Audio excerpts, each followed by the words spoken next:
Okay. Where is our members?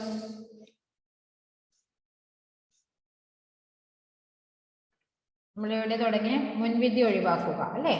പാഠം 11 മുൻവിധി ഒഴിവാക്കുക. ഒന്നാമത്തെ പാരഗ്രാഫ് നമ്മൾ നേരത്തെ നോക്കി. അതൊന്നും കൂടെ മിസ് വായിക്കാം. ഒരുവൻ കള്ളനാണോ നിരപരാധിയാണോ എന്ന് എങ്ങനെയാണ് നിശ്ചയിക്കുക? തെളിവുകളുടെയും പശ്ചാത്തലത്തിന്റെയും മറ്റും അടിസ്ഥാനത്തിലാണെന്ന് നിങ്ങൾക്കറിയാം. ഇവയൊന്നും കണക്കിലെടുക്കാതെ ഒരു വിധി പാസാക്കിയാലോ? അതാണ് മുൻവിധി. നാം എല്ലാം നിഷ്പക്ഷമതികളാണ്. യുക്തിയും ബുദ്ധിയും ഉപയോഗിച്ച് മാത്രമേ തീരുമാനമെടുക്കൂ എന്നെല്ലാം ഉറക്കെ പറയാറുണ്ട്, ഉള്ളിൽ ധരിക്കാറുമുണ്ട്. ഒന്നാലോചിച്ചാൽ മനസ്സിലാകും നമ്മിൽ നിരവധി മുൻവിധികൾ ഇപ്പോഴും കുടികൊള്ളുന്നുണ്ടെന്ന്. മുൻവിധികളില്ലാതെ ഒരാൾക്കും വളർന്നു വരുവാൻ സാധ്യമല്ല. നെക്സ്റ്റ് പാരഗ്രാഫ് നോക്കിയേ. നമ്മുടെ മാതാപിതാക്കളും ബന്ധുജനങ്ങളും അധ്യാപകരും ആദ്യം നമ്മോട് പലതും കൽപ്പിക്കുകയാണ് ചെയ്യുക. അത് അതേപടി ചോദ്യം ചെയ്യാതെ അനുസരിച്ചു കൊള്ളണം. കണ്ടു മനസ്സിലാക്കിക്കൊള്ളണം, അല്ലെങ്കിൽ ശിക്ഷ കിട്ടും. അനുസരിച്ചാലോ അഭിനന്ദനവും. എന്താ അവിടെ പറയുന്നത് നോക്കിയേ. നമ്മുടെ മാതാപിതാക്കളും ബന്ധുജനങ്ങളും അധ്യാപകരും ആദ്യം നമ്മോട് എന്താ പറയുന്നേ? പലതും കൽപ്പനയാണ് അല്ലേ? നീ അത് ചെയ്യണം. ഫെയ്ത്ത്, നീ പഠിക്കണം. ശ്രീദേവ്, നീ അത് ചെയ്യണം അല്ലേ? അങ്ങനല്ലേ പറയുന്നേ? ഇജാസ്, നീ കടയിൽ പോയിട്ട് വരണം. എന്താണ് പഠിക്കാത്ത ഷോൺ? പഠിക്ക്. അങ്ങനെയല്ലേ പറയുള്ളൂ. ഷോണെ ഒന്ന് പഠിക്കുമോ എന്നൊന്ന് ചോദിക്കാറുണ്ടോ വീട്ടിൽ നിന്ന് പാരന്റ്സ്? ഇല്ലല്ലോ. കൽപ്പനയാണ് അല്ലേ? നമ്മുടെ മാതാപിതാക്കളും ബന്ധുജനങ്ങളും അധ്യാപകരും അങ്ങനെ തന്നെയല്ലേ? നീ എന്താ ഇന്ന് പഠിക്കാൻ? നാളെ വരുമ്പോൾ പഠിച്ചിരിക്കണം. ആജ്ഞയാണ് അല്ലേ? പലതും കൽപ്പിക്കുകയാണ് ചെയ്യുക. അത് അതേപടി ചോദ്യം ചെയ്യാതെ അനുസരിച്ചു കൊള്ളണം. തിരിച്ചൊന്നും ചോദിക്കാൻ പാടില്ല. എന്തിനാ ഞാൻ പഠിക്കുന്നതെന്ന് ചോദിക്കാൻ പാടില്ല. ഞാൻ എന്തിനാ അവിടെ പോകുന്നതെന്ന് ചോദിക്കാൻ പാടില്ല. നിങ്ങൾ അതുപോലെ അനുസരിച്ചു കൊള്ളണം. കണ്ടു മനസ്സിലാക്കി കൊള്ളണം, അല്ലെങ്കിൽ ശിക്ഷ കിട്ടും. അനുസരിച്ചാലോ അഭിനന്ദനവും അല്ലെ? നന്നായി പഠിച്ച് നല്ല മാർക്ക് വാങ്ങിച്ചാൽ നിങ്ങൾക്ക് അഭിനന്ദനം കിട്ടാറില്ലേ? അല്ലേ? ചെയ്യാറുണ്ട്. നിങ്ങൾ അതുപോലെ അനുസരിച്ചാൽ അഭിനന്ദനം കിട്ടും, അല്ലെങ്കിൽ എന്ത് ചെയ്യും? ശിക്ഷയും കിട്ടും അല്ലേ? നമ്മുടെ അടുത്ത് ആരോ കുറഞ്ഞ്? ആൻമറിയായോ? ദിയാന്റെ ശ്രേയ അല്ലേ?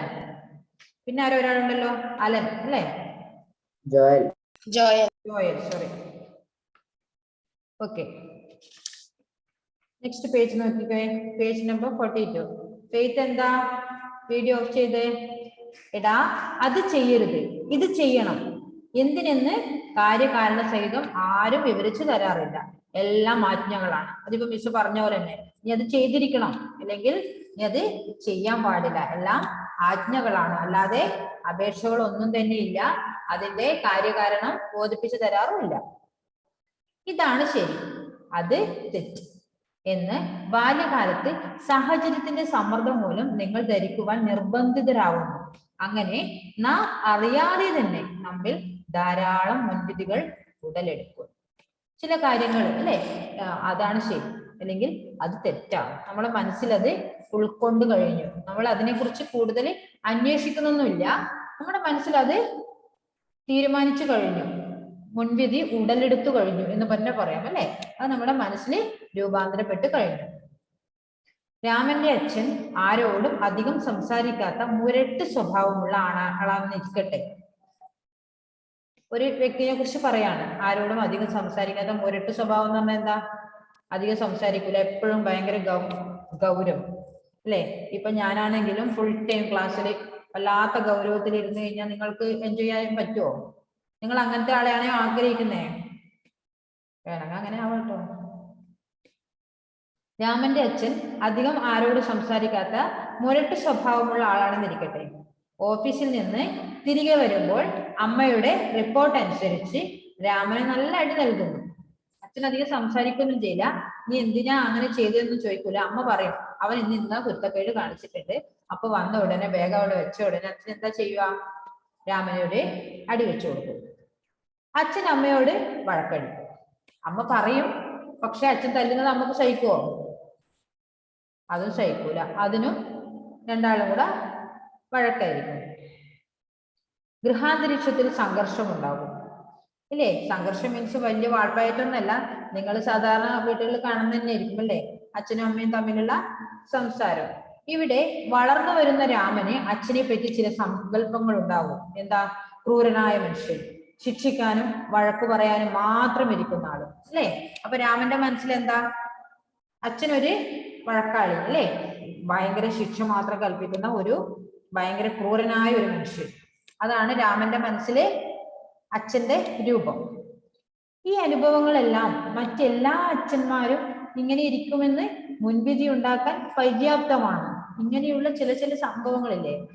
ഫെയ്ത്തിന്റെ മുഖം കംപ്ലീറ്റ് കാണുന്നില്ലല്ലോ മോനെ, കണ്ണേ കാണുന്നുള്ളൂ. ഓക്കെ, ഈ അനുഭവങ്ങൾ മറ്റെല്ലാ അച്ഛന്മാരും ഇങ്ങനെ ഇരിക്കുമെന്ന് മുൻവിധി ഉണ്ടാക്കാൻ പര്യാപ്തമാണ്. ഇങ്ങനെയുള്ള ഒന്ന് രണ്ട് അച്ഛന്മാർ ഉണ്ടായാൽ ബാക്കിയുള്ള അച്ഛന്മാരൊക്കെ ഇങ്ങനെ ആയിരിക്കും എന്നുള്ള ഒരു ധാരണ കുറച്ചു പേരുടെ മനസ്സിലെങ്കിലും ഒരു മുൻവിധിയായി രൂപാന്തരപ്പെടും. ഞാൻ പറയുന്നത് മനസ്സിലാവുന്നുണ്ടോ? പൊതുവെ എല്ലാ അച്ഛന്മാരും അങ്ങനെയാണെന്നാണ് ചിലവരുടെയൊക്കെ ധാരണ. ഇവിടെ കൊണ്ട് ഇത് അവസാനിക്കുകയില്ല. മുതിർന്നവരോടും അധികാര സ്ഥാനത്തിരിക്കുന്നവരോടും ഇടപെടുമ്പോൾ ഈ മുൻവിധി രാമന്റെ പെരുമാറ്റത്തെ നിയന്ത്രിക്കും. അവൻ വീട്ടിൽ നിന്ന് വളർന്ന ആ സാഹചര്യം അങ്ങനെയാണ്. അവന്റെ അച്ഛൻ ഒരു ക്രൂരനാണ്, എന്തെങ്കിലും തെറ്റ് ചെയ്തു കഴിഞ്ഞാൽ അവനെ ശിക്ഷിക്കും, അമ്മയോടും വഴക്കാളിയാണ്. അപ്പൊ അവൻ അത് കണ്ടു വളർന്നു കഴിഞ്ഞാൽ അവന്റെ ആ മനസ്സിൽ രൂപപ്പെട്ടിരിക്കുന്ന ആ ഒരു എന്താ ഒരു മാനസിക സംഘർഷം ഉണ്ടല്ലോ, അവൻ അത് എവിടെയും കാണിക്കും. അത് മറ്റുള്ള മുതിർന്നവരോടും അധികാര സ്ഥാനത്തിരിക്കുന്നവരോടും ഇടപെടുമ്പോൾ ഈ മുൻവിധി രാമന്റെ പെരുമാറ്റത്തെ നിയന്ത്രിക്കും.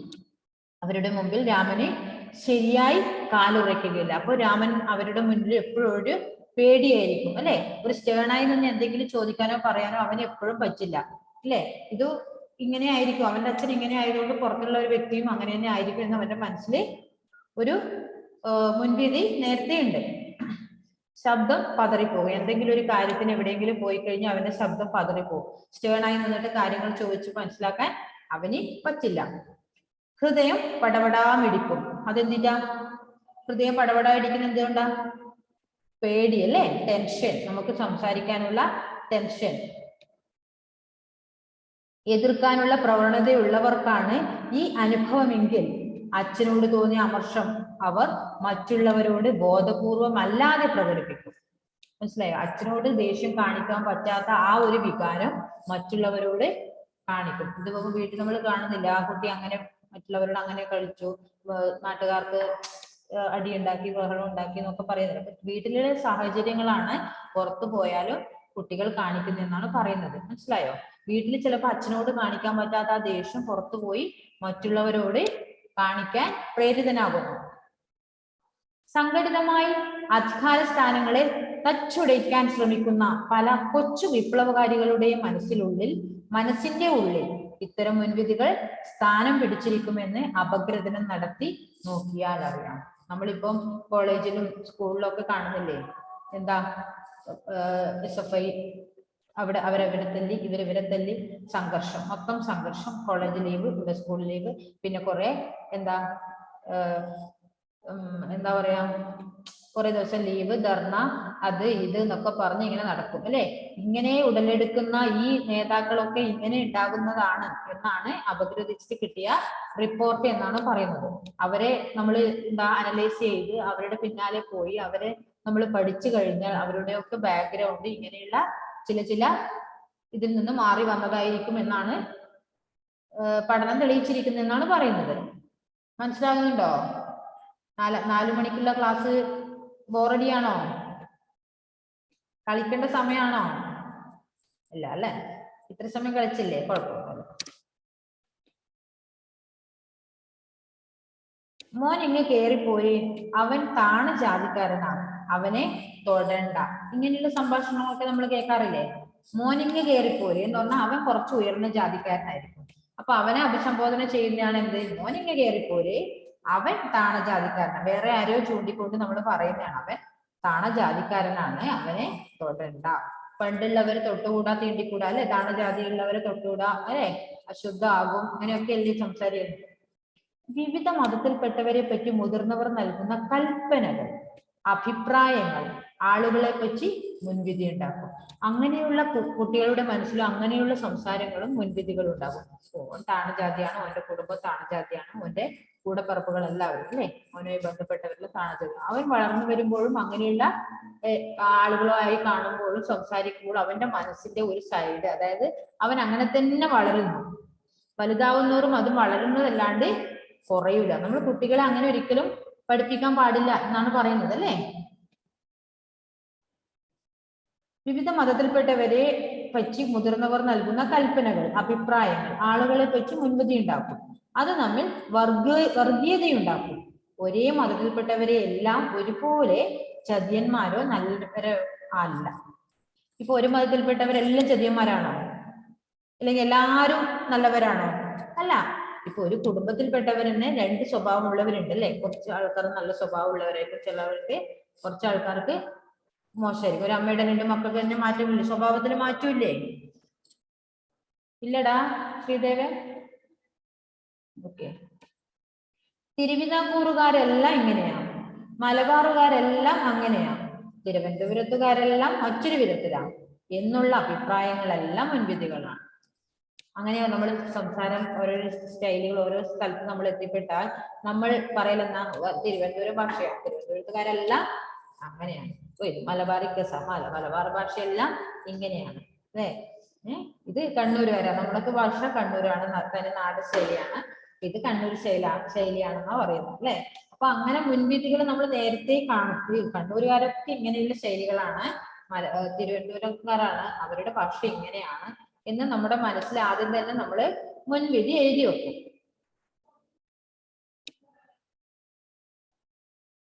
തിരുവിതാംകൂറുകാരെല്ലാം ഇങ്ങനെയാ, മലബാറുകാരെല്ലാം അങ്ങനെയാ, തിരുവനന്തപുരത്തുകാരെല്ലാം മറ്റൊരു വിധത്തില എന്നുള്ള അഭിപ്രായങ്ങളെല്ലാം മുൻവിധികളാണ്. ഇവരെ പറ്റി പറയുന്ന ദുർഗുണങ്ങളും സവിശേഷതകളും എല്ലാ സ്ഥലക്കാരിലും ഉണ്ടെന്നുള്ളതാണ് വസ്തുത.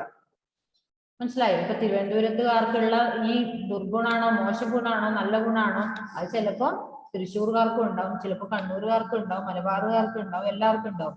ഈ പറയുന്നത് ഒരു സ്ഥലക്കാർക്ക് മാത്രമുള്ളതല്ല. പക്ഷെ നമ്മൾ പറയുമ്പോൾ എന്താ പറയാ, അത് തിരുവനന്തപുരത്തുകാരുടെ പ്രത്യേകതയാണ്, അത് ഇവരുടെ കാര്യം അങ്ങനെയാണ്. അപ്പോൾ ഓരോരോ സ്ഥലത്തിനെ നമ്മൾ അങ്ങനെ തന്നെ കണ്ട് നമ്മൾ അങ്ങനെ തന്നെ അവരെ മുൻവിധിയായി കാണും. പക്ഷെ അതല്ല അതിന്റെ സത്യാവസ്ഥ. ഈ പറയുന്ന ദുർഗുണായാലും നല്ല ഗുണായാലും സദ്ഗുണായാലും ദുർഗുണായാലും ഇത് എല്ലാവരിലും ഉള്ളതാണെന്നാണ് വസ്തുത അല്ലെ.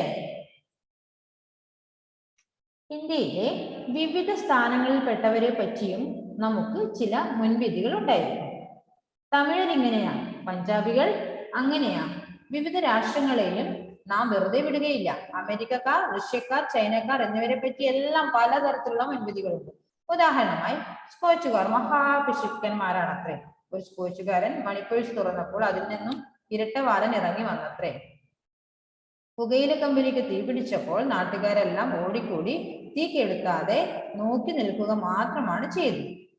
അവർക്ക് ചുളുവിൽ അല്പം പുകവലിക്കാനുള്ള അവസരമായി അതിനെ കണക്കാക്കിയത്രേ. മനസ്സിലായോ എന്താ പറഞ്ഞേ? ഇതിപ്പോ രാഷ്ട്രങ്ങളെ കുറിച്ചാണ്, വ്യക്തികളെ കുറിച്ച് മാത്രമല്ല, സ്ഥലങ്ങളെ കുറിച്ച് മാത്രമല്ല, രാഷ്ട്രങ്ങളെ കുറിച്ചും അവരെയും വെറുതെ വിടാറില്ല. അതും പറയും. അമേരിക്കക്കാർ ഇങ്ങനെയാണ്, റഷ്യക്കാർ ഇങ്ങനെയാണ്, ചൈനക്കാർ അങ്ങനെയാണ് എന്നൊക്കെ പറയും. ഉദാഹരണമായി എന്താ, സ്കോച്ചുകാർ അവര് എന്താ മഹാപിശുക്കന്മാർ. പിശുക്കന്മാർ എന്താ പറഞ്ഞേ? പൈസയൊക്കെ ചെലവാക്കാൻ മടിയരായുള്ളത് അല്ലെ.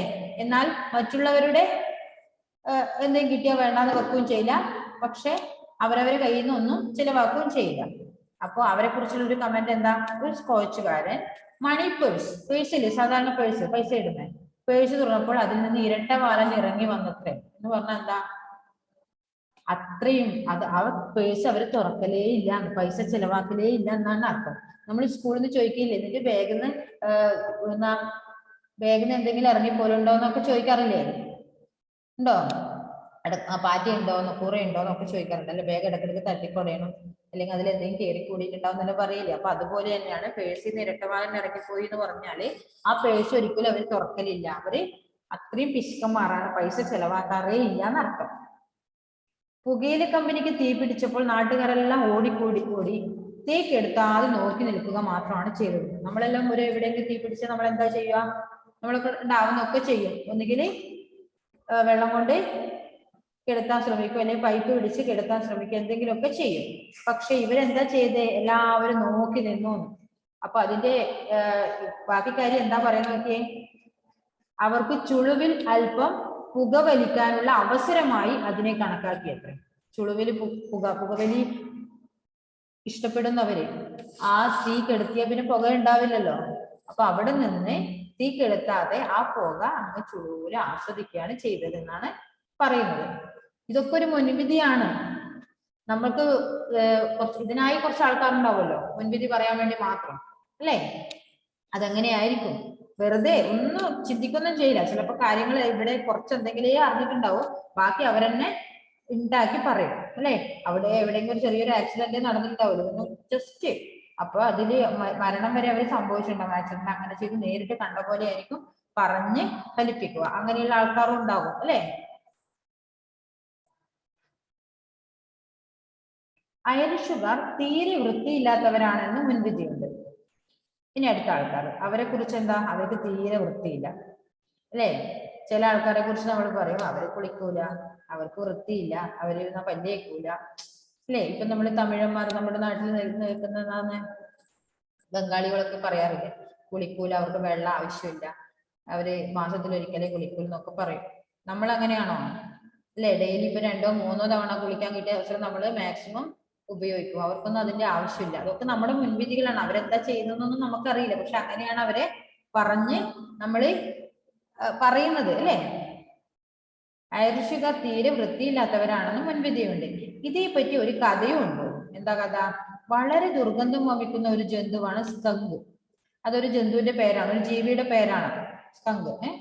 ഇതിനെ അടച്ചിട്ടിരുന്ന ഒരു മുറിയുടെ വാതിൽ വരെ ചെന്നപ്പോഴേക്ക് ഇംഗ്ലീഷുകാരൻ മൂക്ക് പൊത്തിക്കൊണ്ട് ഓടി. ആ ജീവിനെ അത്രയും നാറ്റം, ദുർഗന്ധം വമിക്കുന്ന ഒരു ജീവിയാണ് പോലും. അപ്പൊ ആ ജീവിനെ അടച്ചിട്ട മുറിയുടെ വാതിക്കലേ നമ്മുടെ ഇംഗ്ലീഷുകാരൻ ചെന്നപ്പോഴും അവൻ എന്താ, അതിന്റെ നാറ്റം സഹിക്കാൻ പറ്റാതെ അവൻ മൂക്ക് പൊത്തി ഓടി. പക്ഷേ അമേരിക്കക്കാരൻ അല്പം അകത്തേക്ക് കടന്നിട്ട് അവൻ എന്താ ചെയ്ത്? ഇംഗ്ലീഷുകാരന്റെ പരിസരത്തേക്ക് പോകാൻ പറ്റുള്ളൂ, നമ്മുടെ അമേരിക്കക്കാരന് കുറച്ച് അകത്തേക്ക് കടന്നിട്ട് പെട്ടെന്ന് വെളിയിലേക്ക് വന്ന് ഛർദ്ദിച്ചു. അവൻ അകത്തേക്ക് പോകാൻ പറ്റി, എന്നിട്ട് എന്ത് ചെയ്തു? പുറത്തേക്ക് വന്ന് ഛർദ്ദിച്ചു. ഐറിഷുകാരൻ അകത്തേക്ക് കടന്നപ്പോൾ നാറ്റം സഹിക്കാനാവാതെ സ്കങ്ക് പുറത്തേക്ക് ചാടിയെത്തി. അപ്പൊ അവന്റെ നാറ്റം എത്ര ഉണ്ടാകും? ഐറിഷുകാരന്റെ, അല്ലേ? ഇത് അത്രയും നാറ്റമുള്ള ജീവിയുടെ റൂമിലേക്ക് ഇംഗ്ലീഷുകാരന് കയറാൻ പറ്റിയില്ല, അവൻ മൂക്കുപൊത്തി ഓടി. മറ്റേ ഐറിഷുകാരൻ എന്താ അമേരിക്കക്കാരൻ അല്പം അകത്തേക്ക് കിടന്നിട്ട് എന്ത് ചെയ്തു? വെളിയിലേക്ക് ഓടി വന്ന് ഛർദ്ദിച്ചു. ഈ ഐറിഷുകാരൻ എന്താ ചെയ്തത്? അകത്തേക്ക് കടന്നു, നാറ്റം സഹിക്കാനാവാതെ നമ്മുടെ ഈ ജീവി, ഏറ്റവും നാറ്റമുള്ള ഈ ജീവി എന്താ ചെയ്തേ? പുറത്തേക്ക് ഓടിപ്പോയി. ഇതൊക്കെ മുൻവിധികളാണ്, ആരും കണ്ടവരൊന്നും ഇല്ല, അല്ലെ? അപ്പൊ അത്രയും നാറ്റമുള്ള ആളാണ് ആര്? ഐറിഷുകാരൻ എന്നാണ് ഇവിടെ പറഞ്ഞത്. സ്കങ്കിനേക്കാളും വൃത്തിയില്ലാത്തവര്, അല്ലെ?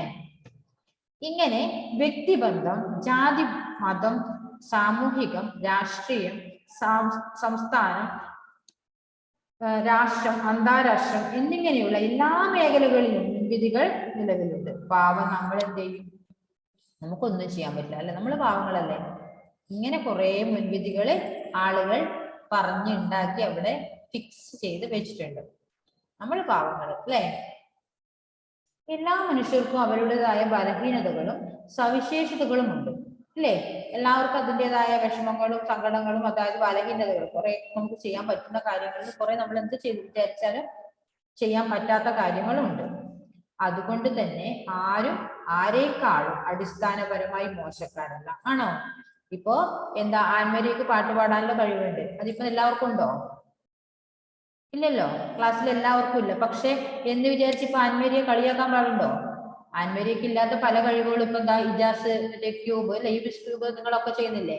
അത് ആൻമരിക്കാവോ? അത്ര ഫാസ്റ്റ് ആയിട്ട് ചെയ്യാൻ പറ്റില്ലല്ലോ. അപ്പൊ ഓരോരാൾക്കും അതിൻ്റെതായ കഴിവുണ്ട്. നമ്മൾ ആരും ആരേക്കാളും മെച്ചമല്ല, നമ്മൾ ആരെയും തരം താഴ്ത്താനും പാടില്ല. ആരും അടിസ്ഥാനപരമായി മോശക്കാരല്ല. നല്ലവനെന്നും ചീത്തയാളെന്നും ഒരാളെ കുറിച്ച് പൂർണ്ണമായി പറയാനാവില്ല. നമുക്ക് അതിനോട് പറയാൻ പറ്റില്ല അല്ലെ. ഇന്നാള് മോശമാണ്, ഇന്നാള് നല്ലതാണ് നമുക്ക് പറയാൻ പറ്റില്ല. ഒരാൾക്കുള്ള ഗുണം അവർക്ക് മറ്റുള്ളവർക്ക് ഇല്ലെങ്കിലും അവർക്ക് വേറെ എന്തെങ്കിലും ഗുണം ഉണ്ടാവും അല്ലെ. എല്ലാവരിലും നന്മയും തിന്മയും അടങ്ങിയിട്ടുണ്ട്. കുട്ടികളായ നാം അത് എപ്പോഴും ഓർത്തിരിക്കണം അല്ലെ. എല്ലാവരുടെ മനസ്സിലും നന്മയും തിന്മയും ഉണ്ട്. അത് പല രൂപത്തിലും ഭാവത്തിലും ആയിരിക്കും. ഒരാളെ മനസ്സ് പോലെ ആയിരിക്കണമെന്നില്ല മറ്റുള്ളവരുടെ മനസ്സിൽ. ഒരാൾക്കുള്ള കഴിവായിരിക്കണം എന്നില്ല മറ്റുള്ളവർക്ക്. അവർക്ക് വേറെ എന്തെങ്കിലും ദൈവം അറിഞ്ഞു കൊടുത്തിട്ടുണ്ടാവും അല്ലെ. ഇപ്പം 2 കാലും ഇല്ല, 2 കൈയും ഇല്ല. ഇവിടെ ഇപ്പൊ കഴിഞ്ഞ ദിവസം സാറിന്റെ പിക്ചർ വരച്ച് നിങ്ങൾ കണ്ടിട്ടുണ്ടായിരുന്നോ? സാറിന്റെ ബർത്ത്ഡേക്ക് 2 കൈയും ഇല്ലാത്ത ഒരു കുട്ടി പറഞ്ഞാൽ കുറച്ച് വലുത് തന്നെ, അവൻ വരച്ചതാണ്. എത്ര മനോഹരായിരുന്നു അതല്ലേ. അവന് കാലുകൊണ്ട് വരച്ച പിക്ചറാണ്. നമുക്കിപ്പോ കൈ കൊണ്ട് വരക്കാൻ പറ്റുമോ? അത് നിങ്ങൾക്ക് ആർക്കും പറ്റുമോ? മിഷനാവില്ല. കണ്ടോ, അവന് 2 കൈയും ദൈവം കൊടുത്തില്ല, പക്ഷെ ആ കാല് കൊണ്ട് അവൻ അത്രയും വൃത്തിക്ക് അത് വരച്ചു വെച്ചു. അതാണ് പറയുന്നത്, ഒരാൾക്ക് ദൈവം വേറെ എന്തെങ്കിലും കഴിവ് കൊടുത്തിട്ടുണ്ടാവും. നമ്മൾ ആരെയും കുറ്റം പറയാനോ തരം താഴ്ത്താനോ ഒന്നും നാം ആരുമല്ല. നന്മയും തിന്മയും എല്ലാം എല്ലാവരിലും ഉണ്ട്. പക്ഷെ ചില സാഹചര്യങ്ങൾ കൊണ്ട് ചില മനുഷ്യർ വല്ലാതെ മാറുന്നു അല്ലെ. അവരുടെ ജീവിത സാഹചര്യങ്ങൾ, അവർ വളർന്ന സാഹചര്യം, അവരെ വളർത്തിയ ആ ഒരു ജീവിത കാലഘട്ടം കൊണ്ട് അവർ വല്ലാതെ എന്തൊക്കെയോ ആയിത്തീരുന്നു. ഒരാളെ ക്രൂരനെന്നോ ചതിയനെന്നോ അടച്ചു വിധിക്കുന്നത് ശരിയല്ല. നമ്മളൊക്കെ അങ്ങനെ പറയാൻ പറ്റില്ല അല്ലെ. നിങ്ങൾ ചതിയനാണ്, അല്ലെങ്കിൽ അവൻ ക്രൂരനാണ്, അവൻ ചതിയനാണ്, നമ്മൾ ആരെയും അടച്ച് ആക്ഷേപിക്കുന്നത് ശരിയല്ല. ഏത് ജാതിക്കാരിലും രാഷ്ട്രങ്ങളിലും ഇത്തരത്തിലുള്ള ആളുകൾ ഉണ്ടായിരിക്കും. എല്ലായിടത്തും ഉണ്ടാവും, ഓരോ രാജ്യത്തും ഉണ്ടാവും, എല്ലാ രാഷ്ട്രങ്ങളിലും ഉണ്ടാവും അല്ലെ. സാഹചര്യങ്ങൾ മനുഷ്യരെ പല വിധത്തിൽ പെരുമാറാൻ പ്രേരിപ്പിക്കുന്നുണ്ട് അല്ലെ. ചില സാഹചര്യം, ചില സിനിമകളിലൊക്കെ നമ്മൾ കാണുന്നില്ലേ, നിരപരാധികളെയൊക്കെ ശിക്ഷിക്കുന്നു, ചിലപ്പോൾ കൊലപാതകി ആകേണ്ടി വരുന്നു അല്ലെ. ആ സാഹചര്യ സമ്മർദ്ദം മൂലം അങ്ങനെ ആയിത്തീരുന്നതാണ്, അല്ലാണ്ട് ആരും കൊലപാതകയായി ജനിക്കുന്നില്ല അല്ലെ. ചിലപ്പോൾ എന്തെങ്കിലും അവരവരുടെ സ്വയം, ആരെങ്കിലും ഒരാളിപ്പോ എന്നെ കൊല്ലാൻ വന്നാൽ ഞാൻ നോക്കിക്കോ, ഞാൻ എന്ത് ചെയ്യും? എന്റെ സ്വയരക്ഷാർത്ഥം ഞാൻ എന്തെങ്കിലും ചെയ്യും. അപ്പൊ ഞാനായിരിക്കും കൊലപാതകയാവും. അപ്പൊ പ്രാണരക്ഷാർത്ഥം ഞാൻ കുറ്റക്കാരി അല്ലേ. അതിപ്പം സ്വയം ചെയ്യുന്നതല്ല, എന്റെ സാഹചര്യം കൊണ്ട് ഞാൻ അങ്ങനെ ആകുന്നതാണ്. അതുകൊണ്ട് അടിസ്ഥാനപരമായി അവർ മോശക്കാരോ ചതിയരോ ആവുന്നില്ല. ജീവിതത്തിന്റെ എല്ലാ മേഖലകളിലും ഉൾപ്പെടുന്നവരെ ഇങ്ങനെ മനസ്സിലാക്കേണ്ടതാണ്. നമ്മൾ മനസ്സിലാക്കണം അല്ലെ. നമ്മൾ അങ്ങനെ പല ആൾക്കാരെയും നമ്മൾ പരിചയപ്പെടുന്നുണ്ട് അല്ലെ. ഫോർ എക്സാമ്പിൾ അങ്ങനെയുള്ള ആൾക്കാരൊക്കെ നമ്മൾ പരിചയപ്പെടുന്നില്ലേ. ഫെയ്ത്ത് എവിടെ വീഡിയോ ഓഫ് ചെയ്ത് പോയെ? നമ്മളിപ്പോ ഫോർ എക്സാമ്പിൾ നമ്മളിപ്പോ സിനിമയിലൊക്കെ നമ്മൾ കാണുന്നുണ്ട്, ചിലവർക്ക് കുറ്റം കൊണ്ട് ജയിലിലൊക്കെ ആകുന്നവരുണ്ട്, ചിലവര് വേറെ അങ്ങനെ ആരും ഇല്ലാതെ അനാഥനെ പോലെ നടക്കേണ്ടി വരുന്നുണ്ട്. അവരുടെ അച്ഛനും അമ്മയൊക്കെ എന്തെങ്കിലും കാരണത്താൽ അല്ലെ ജീവിത സാഹചര്യം കൊണ്ട് അവർക്ക് ഇല്ലാതാകുന്നുണ്ട്. അങ്ങനെ ഓരോരാളെ ഓരോരോ സാഹചര്യം കൊണ്ട് ആക്കി തീർക്കുന്നതാണ് അല്ലെ.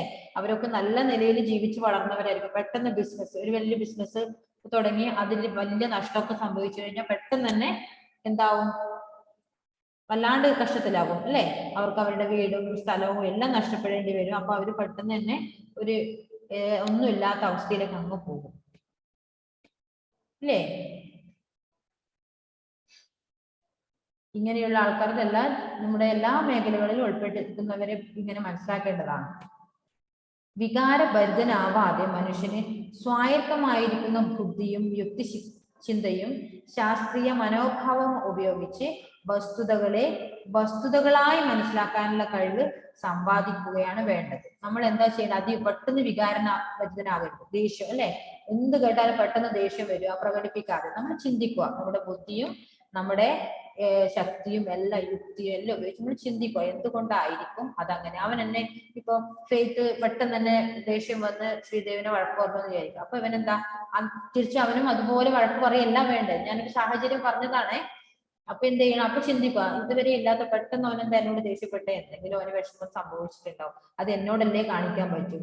ഇപ്പം വീട്ടിൽ തന്നെ അച്ഛനും അമ്മയും ആയിരിക്കും കൂടുതൽ വഴക്ക് കൂടുന്നത്. കാരണം എന്താ? അവരുടെ പരസ്പര വിഷമങ്ങൾ അവരോടെ തീർക്കാൻ പറ്റും, മറ്റുള്ളവരോട് തീർക്കാൻ പറ്റുമോ? അയൽവക്കത്തെ വീട്ടിൽ പോയിട്ട് പറയാൻ പറ്റില്ലല്ലോ. അപ്പൊ അത് അവരങ്ങോട്ടും ഇങ്ങോട്ടും പറഞ്ഞ് അവിടെ തീർക്കുക. അപ്പൊ കുട്ടികളായി നിങ്ങൾ അത് മൈൻഡ് ചെയ്യേ വേണ്ട. അവരിപ്പോ 2 മിനിറ്റ് ചെയ്യുമ്പോൾ അവരൊന്നാകുന്ന വെച്ച് നിങ്ങൾ മൈൻഡ് ചെയ്യാതിരിക്കും. ഇപ്പൊ കുട്ടികളായി നിങ്ങളോ ബ്രദറും സിസ്റ്ററും തമ്മിൽ ഭയങ്കര ഇഷ്ടം ഉണ്ടായിരിക്കൂലേ, ഏട്ടനും അനിയത്തിയും ഉണ്ടാകാറില്ലേ? ഒരു 5 മിനിറ്റ് അപ്പോഴത്തേക്ക് എല്ലാം ഒത്തിരിണ്ട്. അമ്മ വന്ന് അമ്മ 2 അടിയും തരാൻ വേണ്ടി റെഡിയാക്കി നിൽക്കുമ്പോ കേട്ടോ നിങ്ങൾ രണ്ടാളും കൂടെ കയ്യും പിടിച്ച് പോയി കർത്താൻ പറയുന്നല്ലേ. കളിക്കുന്നുണ്ടോ? അപ്പൊ അമ്മ ശിഷ്യയായി. അങ്ങനെയാണ് നാട്ടിൽ നടക്കുന്നത് അല്ലേ? അപ്പൊ എന്താ, അവർക്ക് എന്തെങ്കിലും നമ്മൾ ബുദ്ധിയും നമ്മുടെ ശക്തിയും നമ്മുടെ എന്താ ചിന്താപരമായ കഴിവൊക്കെ ഉപയോഗിച്ച് നമ്മൾ ചിന്തിക്കുക. പെട്ടെന്ന് വികാരഭരിതനാകാതെ നമ്മൾ ചിന്തിച്ച് യുക്തിയോടുകൂടി പ്രവർത്തിക്കുക. വസ്തുതകളെ മനസ്സിലാക്കി അതിന് വേണ്ടുന്ന എന്താ എന്താ നമുക്ക് ചെയ്യാൻ പറ്റുക അത് ചെയ്യുക. വിദ്യാഭ്യാസത്തിന്റെ ഒരു ലക്ഷ്യം ഇതാണ്, ശാസ്ത്രത്തിന്റെ വഴി ഇതാണ്. ഒരു പരികൽപ്പന ഉണ്ടായിട്ട് അത് ശരിയെന്നോ തെറ്റെന്നോ ഉള്ള മുൻവിധികൾ ഒന്നും കൂടാതെ തെളിവുകൾ ശേഖരിക്കുക. വസ്തുനിഷ്ഠമായ നിരീക്ഷണ പരീക്ഷണങ്ങളിലൂടെ പരികൽപ്പനകളെ അഭ്യൂഹങ്ങളെ തെളിയിക്കാനോ നിരാകരിക്കാനോ ശ്രമിക്കുക. നമ്മുടെ വിദ്യാഭ്യാസത്തിന്റെ തന്നെ ഉദ്ദേശ ലക്ഷ്യം എന്താ? നമ്മൾ വിദ്യ അഭ്യസിക്കുന്നത് എന്തിനാ ശരിക്കും? മാർക്ക് വാങ്ങി മാത്രമാണോ? ഇങ്ങനെയുള്ള വീണ്ടും വിചാരമൊക്കെ നമ്മളിൽ ഉണ്ടാവുക എന്നതാണ് അല്ലെ? നമുക്ക് ബുദ്ധിയും ശക്തിയും ബുദ്ധിയോടുകൂടി നമ്മൾ പ്രവർത്തിക്കണം. അതായത് നമ്മൾ ഒരു 8th സ്റ്റാൻഡേർഡിലെ കുട്ടികളും LKG കുട്ടികളും ഒരേ മനോഭാവമാണോ? നിങ്ങൾ ഇത്രയും നാൾ പഠിച്ചതിന്റെ യുക്തിയും നിങ്ങൾക്ക് ആ ബുദ്ധിശക്തിയും നിങ്ങൾക്ക് ഉണ്ടാവും അല്ലെ? നിങ്ങൾ കുറച്ചുകൂടെ ചിന്തിക്കാൻ പ്രാപ്തരാണ് അല്ലെ? ഈ കുട്ടികളെ കളി കളിക്കില്ല എന്ന് പറയില്ലേ? അപ്പൊ നമ്മൾ വിദ്യ എന്ന് പറയുന്നത് എന്താ ശരിക്കും? നമ്മുടെ ദൈനംദിന ജീവിതത്തിലും നമ്മളത് പ്രകടമാക്കണം അല്ലെ? നമ്മുടെ ഡെയിലി നടക്കുന്ന കാര്യങ്ങളിൽ നമ്മളത് പാലിക്കണം. അല്ലാണ്ട് നമ്മളിത് പഠിച്ചു, ക്വസ്റ്റ്യൻ ആൻസർ പഠിച്ചു, പരീക്ഷയ്ക്ക് എഴുതി മാർക്ക് വാങ്ങി, അതിന് മാത്രല്ല നമ്മുടെ ഒരു ദിവസത്തെ കാര്യങ്ങൾ നടക്കുന്നതിന് നമ്മൾ ഈ വിദ്യ എന്ന് പറയുന്ന ഈ കാര്യം അഭ്യസിക്കുന്നതിന് കൊണ്ട് കാര്യങ്ങളുണ്ട്. അപ്പൊ വികാരഭരിതനാകാതെ മനുഷ്യന് സ്വായത്തമായിരിക്കുന്ന ബുദ്ധി, ദൈവം നമുക്ക് തന്നിരിക്കുന്ന ആ ബുദ്ധി, യുക്തി, ചിന്തയും ശാസ്ത്രീയ മനോഭാവം ഉപയോഗിച്ച് വസ്തുതകളായി മനസ്സിലാക്കുക. അതിന്റെ രീതിയിൽ തന്നെ നമ്മൾ മനസ്സിലാക്കാനുള്ള കഴിവ് സമ്പാദിക്കുകയാണ് വേണ്ടത്. വിദ്യാഭ്യാസത്തിന്റെ ഒരു ലക്ഷ്യം തന്നെ ഇതാണ്. ഒന്നാമത്തെ ലക്ഷ്യം തന്നെ ഇതാണ്. വസ്തുതകളാക്കി തിരിച്ചറിഞ്ഞ് വെറുതെ മുൻവിധികൾ ഉണ്ടാക്കരുത്. ആരെങ്കിലും എന്തെങ്കിലും പറയുമ്പോൾ അത് കേട്ട് പെട്ടെന്ന് തന്നെ അതിനെതിരെ ആക്ഷൻ എടുക്കാൻ പോകരുത്. നമ്മളിത് മനസ്സിലാക്കുക അല്ലെ? എന്താ അവിടെ സംഭവിച്ചത്, എന്തുകൊണ്ടാണ് അങ്ങനെ പറയുന്നത് ഒക്കെ ചിന്തിച്ച് പ്രവർത്തിച്ചിട്ട് മാത്രമേ നമ്മൾ പ്രതികരിക്കാവൂ. തെറ്റായ കാര്യങ്ങളുണ്ടെങ്കിൽ അതിനെ നമ്മൾ ഉപേക്ഷിക്കുക, അത് വിടുക, നെവർ മൈൻഡ് അല്ലേ? അത് കുഴപ്പമൊന്നുമില്ല, അത് അങ്ങ് വിടുക, അത് അതിന്റെ വഴിക്ക് അങ്ങ് നടന്നോട്ടെ. വസ്തുനിഷ്ഠമായ നിരീക്ഷണ അടിസ്ഥാനങ്ങൾ പരികൽപ്പനകളെ അഭ്യൂഹങ്ങളെ തെളിയിക്കാനോ നിരാകരിക്കാനോ ശ്രമിക്കുകയാണ് ശാസ്ത്രം ചെയ്യേണ്ടത്. ഇവിടെ മുൻവിധികളില്ല, അതുകൊണ്ട് തന്നെ വസ്തുതകളെ യഥായോഗ്യം മനസ്സിലാക്കാൻ കഴിയുന്നു. മുൻവിധികൾ ഒന്നും ചെയ്തില്ലെങ്കിൽ നമ്മൾ എന്താ, എല്ലാത്തിനും അതിന്റെ പ്രൊസീജിയറൽസ്, അതായത് അതിന്റെ വഴി നമ്മൾ അന്വേഷിക്കും. എങ്ങനെ അത് അവിടെ വന്നത്, എന്തുകൊണ്ടാണ് അവൻ അങ്ങനെ പറഞ്ഞത് എന്നൊക്കെ ചിന്തിച്ച് നമ്മൾ പ്രവർത്തിക്കും. ഈ തരത്തിലുള്ള ശാസ്ത്രീയ മനോഭാവം കെട്ടിപ്പടുത്തിട്ട് അതിന്റെ അടിസ്ഥാനത്തിൽ നാം അനുദിന ജീവിതത്തിൽ കണ്ടുമുട്ടുന്ന കാര്യങ്ങളെ സമീപിക്കണം. എന്താ ആ സെന്റൻസ് ഒന്ന് വായിച്ചൊക്കെ? ഈ തരത്തിലുള്ള ശാസ്ത്രീയ മനോഭാവം കെട്ടിപ്പടുത്തിയിട്ട് അതിന്റെ അടിസ്ഥാനത്തിൽ നാം അനുദിന ജീവിതത്തിൽ കണ്ടുമുട്ടുന്ന കാര്യങ്ങളെ സമീപിക്കണം. നമ്മളിപ്പോ പറഞ്ഞു കഴിഞ്ഞാൽ ഈ ശാസ്ത്രീയ മനോഭാവത്തിലൂടെ തന്നെ നമ്മൾ കെട്ടിപ്പടുക്കുക, നമ്മൾ രൂപപ്പെടുത്തുക. നമ്മുടെ ജീവിതം ഇങ്ങനെയാണ് അല്ലെ? നമ്മൾ ഇങ്ങനെയാണ് ജീവിക്കുന്നത്. അല്ലാതെ ഒരാൾ പറയുന്ന കാര്യം അതുപോലെ കേട്ട് അതിന് വേണ്ടുന്നത് പെട്ടെന്ന് തന്നെ ആക്ഷൻ എടുക്കല്ല വേണ്ടത്. അത് നിങ്ങൾ ചിന്തിച്ച് പ്രവർത്തിച്ച് അതിന്റെ കാര്യങ്ങൾ എത്രത്തോളം അത് ശരിയാണ്, എത്രത്തോളം അത് തെറ്റാണ്, എത്രത്തോളം അത് ഒഴിവാക്കേണ്ടതാണ് എന്നൊക്കെ നിങ്ങൾ മനസ്സിലാക്കി നിങ്ങളുടെ അനുദിന ജീവിതം എന്ന് പറഞ്ഞാല് നമ്മുടെ ഡെയിലി ഉള്ള ജീവിതത്തിൽ കണ്ടുമുട്ടുന്ന കാര്യങ്ങളെ സമീപിക്കണം എന്ന് പറഞ്ഞാല് അങ്ങനെ നമ്മൾ ജീവിക്കാൻ പഠിക്കണം. മനസ്സിലായോ? ഭാരതീയ ആചാര്യന്മാർ നിസ്സംഗതയെ പറ്റി പറഞ്ഞിട്ടുള്ളത് ഇത്തരുണത്തിൽ സ്മരണീയമാണ്. എല്ലാ കാര്യത്തിലും ഇടപെടുക, പക്ഷേ വികാരപരമായ അടുപ്പം പാടില്ല. അല്പം മാറി നിന്ന് നിസ്സംഗതയോടെ നമ്മുടെ പെരുമാറ്റത്തെ വീക്ഷിക്കുക. അതിന്റെ അടിസ്ഥാനത്തിൽ ലോകത്തെ കാണുക. പൂർണ്ണമായി ആർക്കും നിസ്സംഗരാകാൻ വയ്യ, മുൻവിധികൾ ഒഴിവാക്കാനും വയ്യ. പക്ഷേ പരമവിധി മുൻവിധികളെ ഒഴിവാക്കാൻ തീവ്രമായ ഒരു ശ്രമം നടത്തിക്കൂടെ? എന്താ ലാസ്റ്റ് പാരഗ്രാഫ് പറയുന്നതൊക്കെ? ഭാരതീയ ആചാര്യന്മാർ നിസ്സംഗതയെ പറ്റി പറഞ്ഞിട്ടുള്ളത് ഇത്തരത്തിൽ സ്മരണീയമാണ്, നമുക്ക് ഓർമ്മിക്കേണ്ടതാണ് അല്ലെ? എല്ലാ കാര്യത്തിലും ഇടപെടണം അല്ലെ? നമ്മളിപ്പോ എന്തെങ്കിലും കാര്യങ്ങൾ നമ്മളിപ്പോ വരുന്ന വഴിക്കോ എന്തെങ്കിലും കണ്ടു കഴിഞ്ഞാൽ എല്ലാ കാര്യത്തിലും ഇടപെടണം. പക്ഷേ വികാരപരമായ അടുപ്പം പാടില്ല. പോയ പാടും എന്തിനാണ് നീ ചെയ്തേ മറി 2 അടി കൊടുക്കാനോ അല്ലെങ്കിൽ അവരെ രണ്ട് ചീത്ത വാക്ക് പറയാനോ ഒന്നും ചെയ്യാൻ പാടില്ല. നമ്മൾ പോവുക, അന്വേഷിക്കുക, അത്രമാത്രം അല്ലേ. എല്ലാ കാര്യത്തിലും ഇടപെടണം, പക്ഷെ വികാരപരമായ അടുപ്പം പാടില്ല. അല്പം മാറി നിന്ന് നിസ്സംഗതയോടെ നമ്മുടെ പെരുമാറ്റത്തെ വീക്ഷിക്കുക. നമ്മളെല്ലാം വീക്ഷിക്കണം. ഇതിലേതാണ് ശരി, ഇതിലേതാണ് തെറ്റ്, എന്തുകൊണ്ടാണ് അത് അങ്ങനെ സംഭവിച്ചത്, നമ്മളെ കൊണ്ട് എന്തെങ്കിലും ചെയ്യാൻ പറ്റുമെങ്കിൽ അതിന് സൊല്യൂഷൻ നമ്മൾ ചെയ്യുക. ഫെയ്ത്ത് പോയി, പിന്നാരാ പോയെ? ഇജാസോ. എവിടെ ഫെയ്ത്ത്? ഇടയ്ക്കിടയ്ക്ക് മുങ്ങുന്ന ഫെയ്ത്ത് ഉറക്കം വരുന്ന എന്താണ് തുറച്ചില്ലാതെ? തൊണ്ടവേദന ഉണ്ടോ? ആണോ? കുഴപ്പമില്ല. അല്ല, മുഖത്തൊരു ക്ഷീണം ഉണ്ടല്ലോ. അതിന്റെ അടിസ്ഥാനത്തിൽ ലോകത്തെ കാണുക. പൂർണ്ണമായി ആർക്കും നിസ്സംഗരാകാൻ വയ്യ, മുൻവിധികൾ ഒഴിവാക്കാനും വയ്യ. പക്ഷേ പരമാവധി മുൻവിധികളെ ഒഴിവാക്കാൻ തീവ്രമായ ഒരു ശ്രമം നടത്തിക്കൂടെ.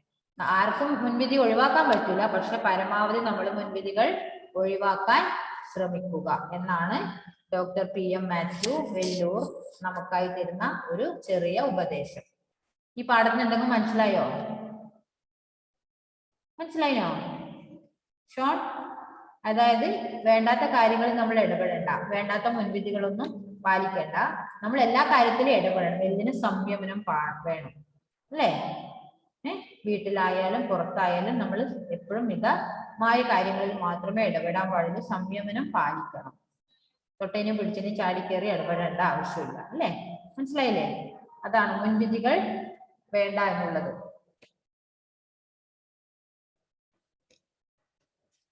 പാഠത്തെ വായിക്കാൻ സമയമുണ്ടോ? സമയമുണ്ട്, വായിക്കാം. ആ ഒരു എന്ത് ചെയ്യാലോ, കുഴപ്പമില്ലല്ലോ. ഫെയ്ത്തിന് തൊണ്ടവേദനയാണ്. നമുക്ക് ഷോണെന്ന് വായിച്ചങ്ങനെ ആദ്യം മുതൽ വായിക്കണം.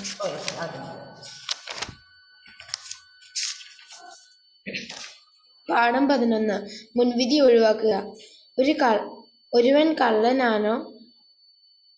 കള്ളനാണോ നിരപരാധിയാണോ എന്ന് എങ്ങനെയാണ് നിശ്ചയിക്കുക? തെളിവുകളുടെയും പശ്ചാത്തലത്തിന്റെയും മറ്റും അടിസ്ഥാനത്തിലാണെന്ന് നിങ്ങൾക്കറിയാം. ഇവയൊന്നും കണക്കിലെടുക്കാതെ ഒരു വിധി പാസാക്കിയാലോ? അതാണ് മുൻവിധി. നാം എല്ലാം നിഷ്പക്ഷമതികളാണ്. യുക്തിയും ബുദ്ധിയും ഉപയോഗിച്ച് മാത്രമേ തീരുമാനമെടുക്കൂ എന്നെല്ലാം ഉറക്കെ പറയാറുണ്ട്, ഉള്ളിൽ ധരിക്കാറുണ്ട്. ഒന്നാലോചിച്ചാൽ മനസ്സിലാകും നമ്മിൽ നിരവധി മുൻവിധികൾ എപ്പോഴും കൂടിക്കൊള്ളുന്നുണ്ടെന്ന്. മുൻവിധികളില്ലാതെ ഒരാൾക്കും വളർന്നു വരാൻ സാധ്യമല്ല. നമ്മുടെ മാതാപിതാക്കളും ബന്ധുജനങ്ങളും അധ്യാപകരും ആദ്യം നമ്മളോട് പലതും കൽപ്പിക്കുകയാണ് ചെയ്യുക. അത് അതേപടി ചോദ്യം ചെയ്യാതെ അനുസരിച്ചു കൊള്ളണം. കണ്ടു മനസ്സിൽ ആക്കിക്കൊള്ളണം, അല്ലെങ്കിൽ ശിക്ഷ കിട്ടും. അനുസരിച്ചാലോ അഭിനന്ദനവും. എടാ, അത് ചെയ്യരുത്, ഇത് ചെയ്യണം എന്തിനെന്ന് കാര്യകാരണ സഹിതം ആരും വിവരിച്ചു തരാറില്ല. എല്ലാം ആജ്ഞകളാണ്. ഇതാണ് ശരി, അത് തെറ്റ് എന്ന് ബാല്യകാലത്ത് സാഹചര്യത്തിന്റെ സമ്മർദ്ദം മൂലം നിങ്ങൾ ധരിക്കുവാൻ നിർബന്ധിതരാവുന്നു. അങ്ങനെ നാം അറിയാതെ തന്നെ നമ്മിൽ ധാരാളം മുൻവിധികൾ ഉടലെടുക്കുന്നു. രാമന്റെ അച്ഛൻ ആരോടും അധികം സംസാരിക്കാത്ത മുരട്ടു സ്വഭാവമുള്ള ആളാണെന്നിരിക്കട്ടെ. ഓഫീസിൽ നിന്ന് തിരികെ വരുമ്പോൾ അമ്മയുടെ റിപ്പോർട്ട് അനുസരിച്ച് രാമന് നല്ല അടി കൊടുക്കുന്നു. അച്ഛൻ അമ്മയോട് വഴക്കിടും. ഗൃഹാന്തരീക്ഷത്തിൽ സംഘർഷം ഉണ്ടാവും. അവിടെ വളർന്നു വരുന്ന രാമന് അച്ഛനെ പറ്റി ചില സങ്കല്പങ്ങളും ഉണ്ടാവും. ക്രൂരനായ മനുഷ്യൻ, ശിക്ഷിക്കാനും വഴക്കു പറയാനും മാത്രം ഇരിക്കുന്നയാൾ. ശ്രീദേവ് ഈ അനുഭവം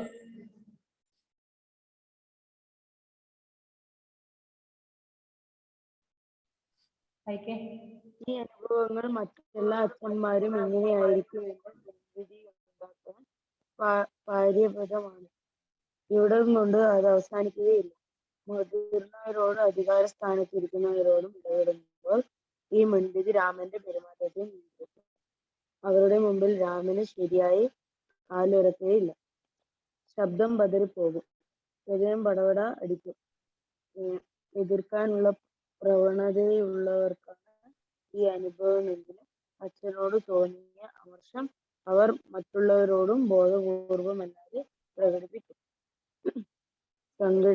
സംഘടിതമായി അധികാര സ്ഥാനങ്ങളിൽ തച്ചുടയ്ക്കാൻ ശ്രമിക്കുന്ന പല കൊച്ചു വിപ്ലവകാരികളുടെയും മനസ്സിന്റെ ഉള്ളം ഇത്തരം മുൻവിധികൾ സ്ഥാനം പിടിച്ചിരിക്കുന്നു. അപഗ്രഥനം നടത്തി നോക്കിയാലറിയാം. മോനിങ് കേറിപ്പോര്, അവൻ താണജാതിക്കാരനാ, അവനെ തൊടണ്ട. വിവിധ മതത്തിൽപ്പെട്ടവരെ പറ്റി മുതിർന്നവർ നൽകുന്ന കൽപ്പനകൾ, അഭിപ്രായങ്ങൾ, ആളുകളെ പറ്റി മുൻവിധി ഉണ്ടാകും. അത് നമ്മിൽ വർഗീയതയുണ്ടാകും. ഒരേ മതത്തിൽ പെട്ടവരെല്ലാം ഒരേപോലെ ചതിയന്മാരോ നല്ലവരോ അല്ല. തിരുവിതാംകൂർക്കാരെല്ലാം ഇങ്ങനെയാ, മലബാറുകാരെല്ലാം അങ്ങനെയാ, തിരുവനന്തപുരംകാരെല്ലാം മറ്റൊരു വിധത്തിലാ എന്നുള്ള അഭിപ്രായങ്ങളെല്ലാം മുൻവിധികളാണ്. ഇവരെ പറ്റി പറയുന്ന ദുർഗുണങ്ങളും സവിശേഷതകളും എല്ലാ സ്ഥലക്കാരിലും ഉണ്ടെന്നുള്ളതാണ് വസ്തുത. ഇന്ത്യയിൽ വിവിധ സംസ്ഥാനങ്ങളിൽ പെട്ടവരെ പറ്റി നമുക്ക് ചില മുൻവിധികൾ ഉണ്ടായിരിക്കും. തമിഴ് ഇങ്ങനെയാ, ഇങ്ങനെ, പഞ്ചാബികൾ അങ്ങനെയാ. വിവിധ രാഷ്ട്രീയങ്ങളും നാം വെറുതെ വിടുകയില്ല. അമേരിക്കക്കാർ, റഷ്യക്കാർ, ചൈനക്കാർ എന്നിവരെ പറ്റിയെല്ലാം പലതരത്തിലുള്ള മുൻവിധികളുണ്ട്. ഉദാഹരണം, സ്കോച്ചുകാർ മഹാപിശുക്കന്മാരാണത്രേ.